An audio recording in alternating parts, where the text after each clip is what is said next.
All right, everybody. We are still working in Unit 7, which is all about poetry. The poem that we're reading today is called "Oh, What Is That Sound" by a man named W.H. Auden. He is a British poet who lived in the early 1900s. This poem was written in the 1930s when there was a lot of war going on around the world. And so the topic of the poem naturally is, wartime and soldiers and so forth.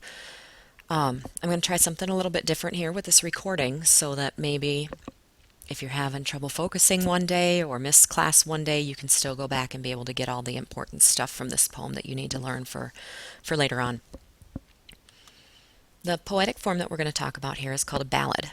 Now, a ballad is a narrative poem, which just means that it tells a story. Ballads are meant to be sung or recited. It's their sound and their words that makes them unique, and they always focus on one event. And a ballad typically includes these three things. It includes a plot, characters, and setting. It includes dialogue and repetition. And it includes a regular and simple rhyme scheme like ABB or AABB, but something that's easy to predict. Our text analysis skill that we're going to focus on are sound devices. Sound devices help create rhythm and mood, and they help emphasize a poet's ideas just because of what the words sound like and so forth. We talked about rhyme before. Rhyme is two or more words that share similar end sounds, like cat and hat. But in poetry specifically, we're looking at two different kinds. We're looking at end rhyme, which is rhyme at the end of two or more lines of poetry, that last word in the line, and it rhymes with another last word. And then an internal rhyme, which is rhyme within a single line of poetry. So two words in one line that rhyme with each other. We're looking at repetition, which is simply repeated words or phrases like morning, morning, or, goodbye, goodbye, or any of those kind of things. And then assonance is the repetition of vowel sounds within words that otherwise don't rhyme. So only soldiers, we've got that only soldiers, that long O sound in both of those. And so it unites the words without them rhyming. Here's a little example poem that we're going to go through. It's called The Storm. It goes rumble, rumble, a crack and a flash. Take my hand and for cover we'll dash. Rumble, rumble, another bright flash. Run for shelter from the cold wind's lash. And if we look at this for sound devices, we've got first repetition. We've got the rumble, rumble at the beginning of the first and third lines. And then we've got that end rhyme, flash, dash, lash. And these things, this repetition of sounds and words, helps to create a rhythm or a beat that keeps the poem moving forward. The rumble, rumble at the beginning and the flash at the end, if we ignore the dash and lash, these words help emphasize this idea of a storm approaching, right? Think about summer thunderstorms and you hear the thunder rumble, rumble, rumble, rumble, rumble across the sky, and then all of a sudden, flash, there's the lightning right outside your window.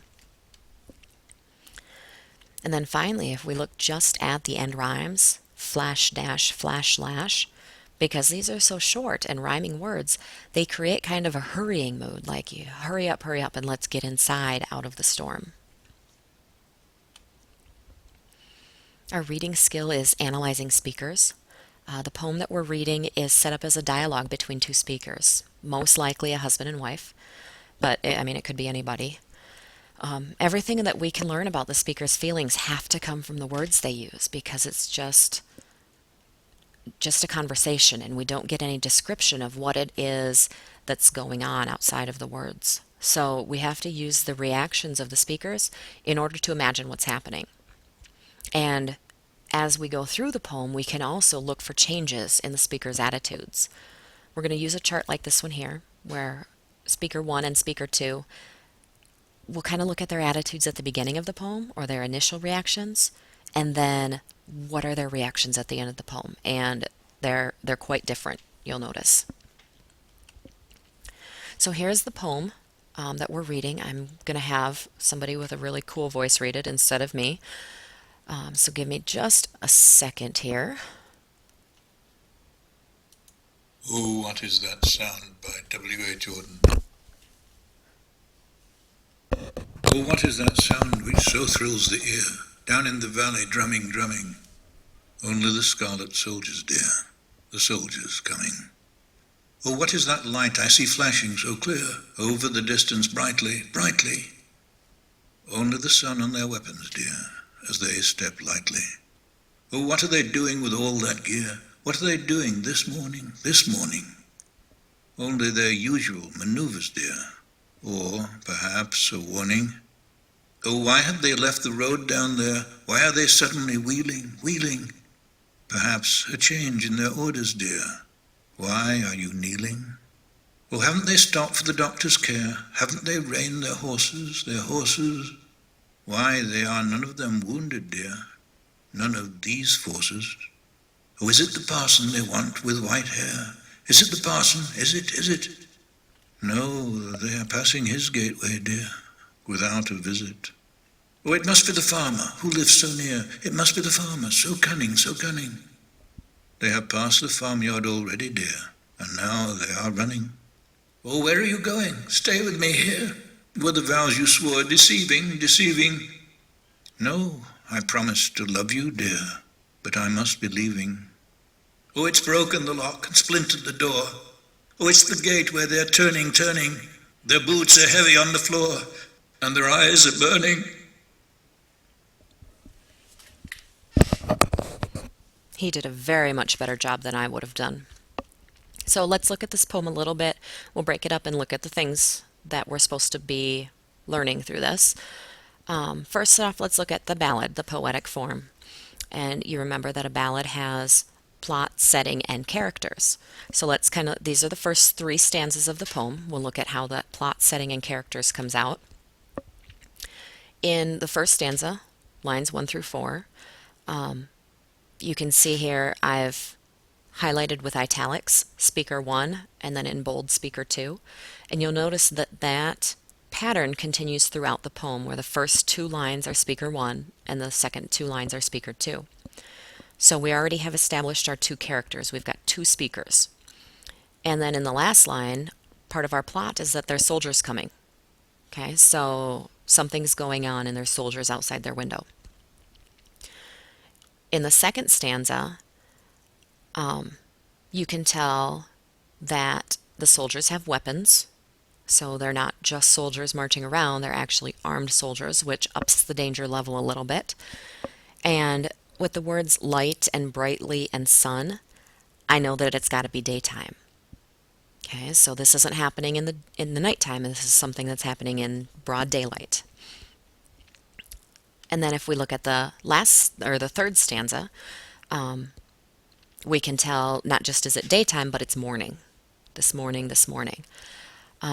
So what we've got going on is 2 people probably looking out their window in the morning and they see soldiers marching around and these soldiers have weapons. And so this is the story of what happens after these people notice the soldiers outside their window. Our sound devices for this one our first sound device is rhyme. We're going to look at that first stanza. I've underlined care and deer and horses and forces. So you'll notice that lines 1 and 3 rhyme and 2 and 4. And this pattern again goes all the way through. We call this an A-B-A-B rhyme scheme. And if you look at the second and third stanza here on the page, you'll notice too I've got hare and deer and it and visit. Those follow the A-B-A-B also. A special note here quick is that care and deer don't quite rhyme. They're what we call slant rhyme or approximate rhyme. And poets sometimes do this. They call it poetic license, right? They can play with words a little bit and they can make words rhyme that maybe don't quite otherwise. And it's all right. Our next sound device is repetition. Obviously, the first repetition that everybody notices is that great big O at the beginning of each stanza. And this O suggests a surprise or shock, like, oh, there's soldiers outside my door. Oh my goodness, what's going on? And so it kind of heightens that kind of nervous feel. And then at the end of each second line, We've got their horses, or is it, or so cunning, so cunning. And you'll notice that in every single stanza, there's always that repetition at the end of the second line. And this helps to create that frightened mood. Because think about the last time that you were frightened. We tend to kind of babble and repeat ourselves when we're nervous about something. And so he's bringing in kind of normal speech patterns here in order to create that frightened mood. Our last sound device is assonance. Just a reminder quick, assonance is the repetition of vowel sounds within words that otherwise don't rhyme. So it's kind of hard to see there, but I did highlight, bold, and underline and make bigger all the assonance here for you. They seem to happen specifically in the first and last lines of the stanza, and it helps to create emphasis on those words. Now we've got stopped and doctors, that O sound, none of these forces, parson and want, and then without a visit. Remember that assonance words aren't going to rhyme otherwise, but it's that vowel sound, that A, E, I, O, or U, that links them together somehow and creates that kind of emphasis. And sometimes assonance, just like rhyming, isn't quite perfect. Like in that first stanza there, I've got none and forces, but it's going to be close enough to create the effect. I suppose I could say known of these forces, and then it would be a clear assonance, but then I sound funny.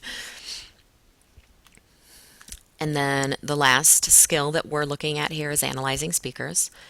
I pulled out a couple stanzas throughout the poem to look at so that you can see how the speakers' attitudes are changing and how they are kind of their emotions are growing and getting more and more out of control. So in stanza 1, the speaker 1 is always in regular print and speaker 2 is in italics for you, just so it's nice and clear. Stanza 1 says, "Oh, what is that sound which so thrills the ear down in the valley, drumming, drumming? Only the scarlet soldiers, dear, the soldiers coming." So speaker 1 there is kind of wondering, maybe a little confused, just kind of, hey, what's going on? That I picture my mother-in-law, that nosy old lady looking out the window, hey, what's going on? But speaker 2 is very calm. There's no worry there. It's just soldiers. Don't worry about it.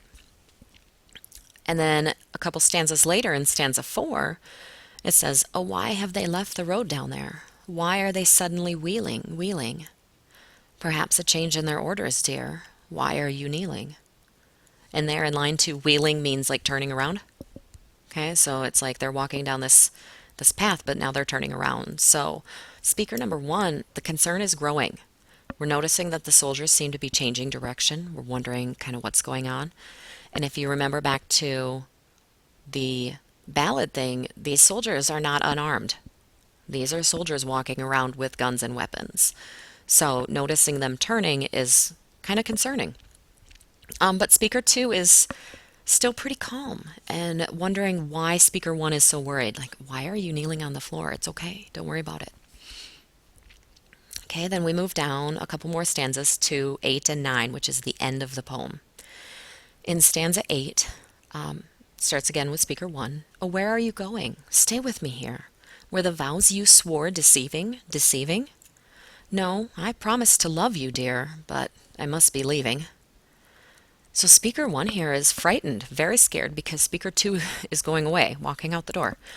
But speaker 2 seems to want to reassure the first speaker, but at the same time is leaving speaker 1 to a very uncertain future. We don't know what's going on. Maybe speaker 2 has done something wrong and is, running away from the authorities before the soldiers come in and get shot. We don't know. And then stanza 9, you'll notice there's no italics in that one. So this is all speaker 1. There's no speaker 2 in here. "Oh, it's broken the lock and splintered the door. Oh, it's the gate where they're turning, turning. Their boots are heavy on the floor and their eyes are burning." So here, speaker 1 is all alone, terrified. You see the O there twice. The soldiers come in their gate and break down the door, coming in the house with this crazy look in their eyes. And Beaker 2 is nowhere around.